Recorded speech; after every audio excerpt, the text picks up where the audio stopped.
Welcome back to the haunted territory. In part 2, I boarded the mysterious Route 66 bus and discovered something impossible. A newspaper from a crash that happened 30 years ago, with my own name written inside. Then the doors slammed shut, and every passenger slowly turned to look at me. The only empty seat on that bus seemed to be waiting for someone. Waiting for me. And just when I thought things couldn't get any worse, the driver finally spoke. What he said next would change my life forever. This is the last passenger of Route 66. The moment the driver spoke my name, every passenger on the bus stood up. Not quickly, not suddenly, slowly, mechanically, like puppets being pulled by invisible strings. Dozens of pale faces turned toward me. Dozens of lifeless eyes staring directly into mine. And then, they all smiled. The same smile. The exact same smile. A wide, unnatural grin, stretching far beyond what should have been possible. I stumbled backward. My heart pounded so hard, I thought I might pass out. The bus engine suddenly roared. The entire vehicle shook violently. And before I could reach the doors, the bus began moving. No!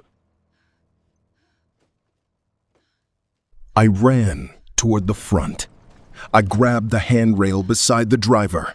Stop the bus! The driver didn't react. His face remained hidden inside that impossible darkness. I reached for the emergency door lever, pulled it. Nothing happened. I pulled again, harder.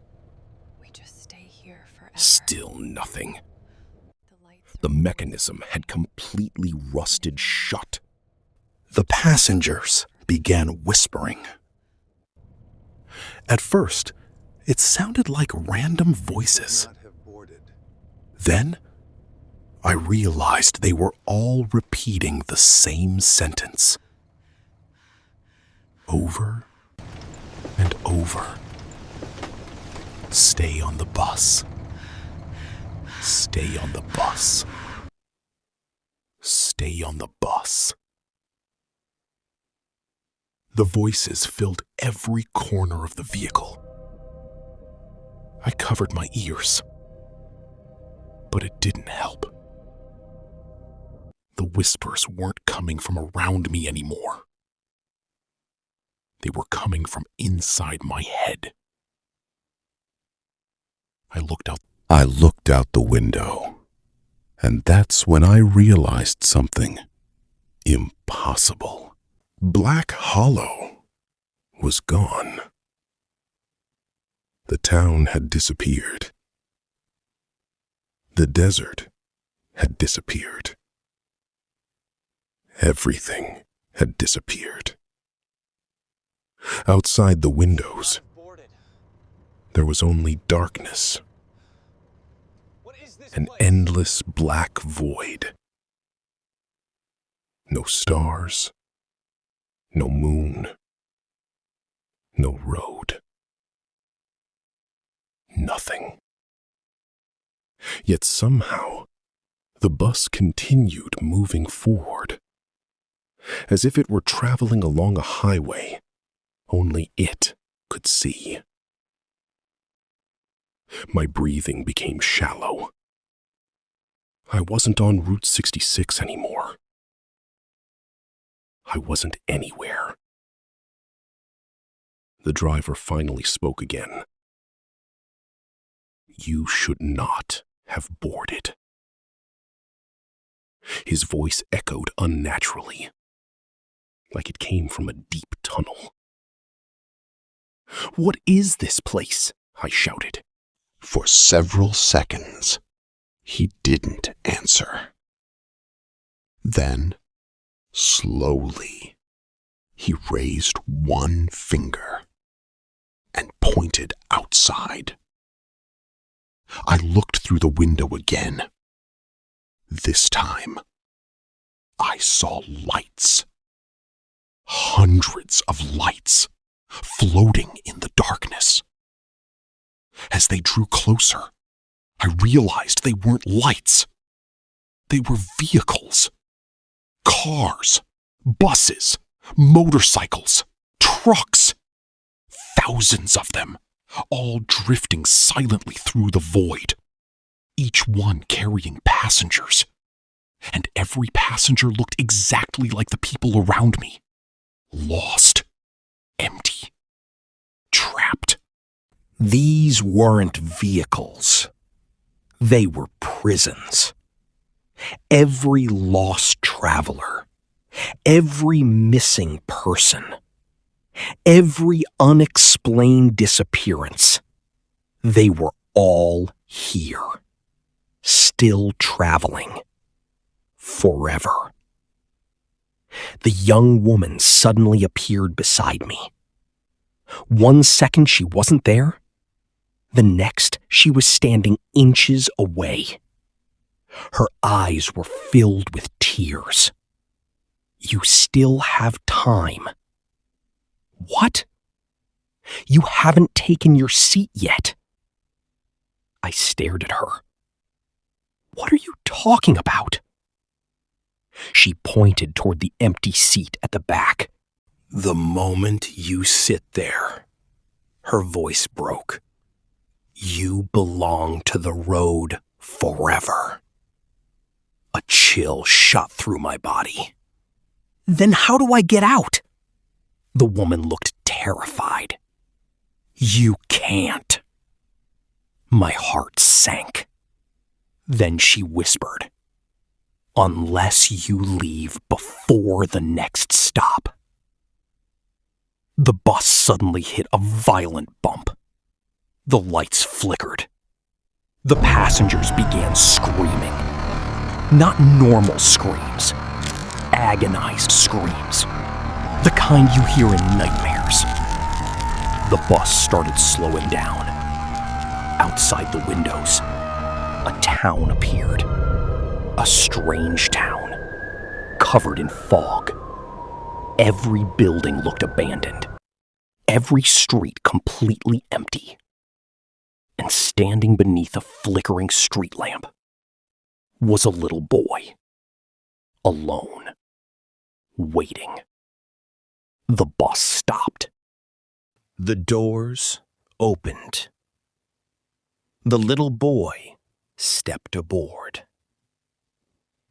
The moment he entered, the empty seat vanished. Another empty seat instantly appeared at the back. The passengers lowered their heads, as if mourning. The little boy walked silently toward his new seat and sat down. His face instantly became pale. His eyes turned white. Just like the others. The transformation happened within seconds. I finally understood. The road was feeding itself, collecting passengers, one soul at a time, forever. And eventually, it would collect me too. Unless I escaped. The bus started moving again. The young woman grabbed my arm.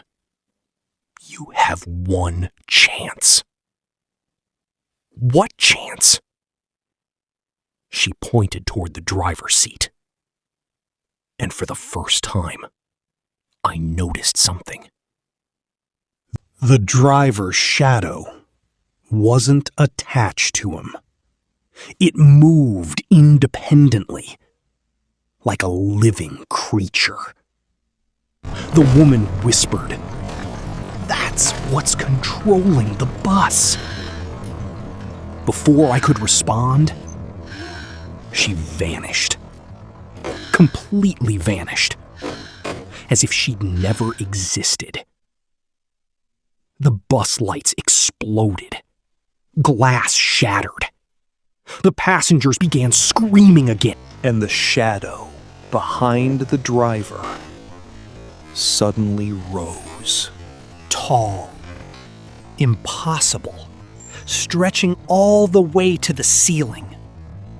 Hundreds of faces appeared inside its body. Men. Women. Children. All trapped. All screaming. I didn't think. I acted. I grabbed a metal emergency hammer from beside a window and charged forward. The shadow noticed me instantly. The darkness turned. Hundreds of eyes opened across its surface, watching me, waiting. I swung the hammer with every ounce of strength I had. The metal connected with the shadow, and the world exploded. A deafening scream filled the bus. The passengers vanished. The lights disappeared. The darkness shattered like glass. And suddenly, I was falling. Falling through endless blackness. Faster and faster. Until everything went white. I woke up lying beside Route 66. The morning sun burned overhead. My truck sat nearby. The town of Black Hollow stood exactly where it should have been. Silent. Abandoned. Normal. For several minutes, I simply lay there breathing, trying to understand what had happened. Eventually, I convinced myself it had been a hallucination. A nightmare. Maybe exhaustion. Maybe dehydration. Anything but the truth. Then I found something in my pocket. An old bus ticket. Yellowed with age. The date printed on it read August 14th, 1996. And stamped across the front were 3 words. Route 66 passenger. My blood ran cold. I never returned to Black Hollow. I never uploaded the footage. And for years, I tried to forget. But 3 nights ago, something happened. Something that forced me to tell this story. I was driving home after midnight, stopped at a red light. And while waiting, I looked in my rearview mirror. There was a bus behind me. An old bus, covered in rust. Its headlights glowed pale yellow, and illuminated above the windshield were 2 familiar words. Route 66. But that wasn't the worst part. The worst part was the driver. Because this time, I could see his face. and the face staring back at me was mine. The light turned green. I looked forward for only a second. When I checked the mirror again, the bus was gone. But every night since then, at exactly 12:14 a.m., I hear an engine outside my house, getting closer, little by little. And I think it's finally come. If you were driving alone on an empty highway at midnight, and a bus that disappeared 30 years ago stopped beside you, would you get on? Or would you keep driving and never look back? Let me know in the comments below. And if you enjoy chilling horror stories based on mysterious roads, haunted locations, and unexplained disappearances, make sure to subscribe to the Haunted Territory. Leave a like and turn on notifications, because the next story may not come from a haunted house. It may come from the road right outside your window. Until next time, stay alert, stay curious, and whatever you do, if Route 66 ever stops for you, don't take the empty seat.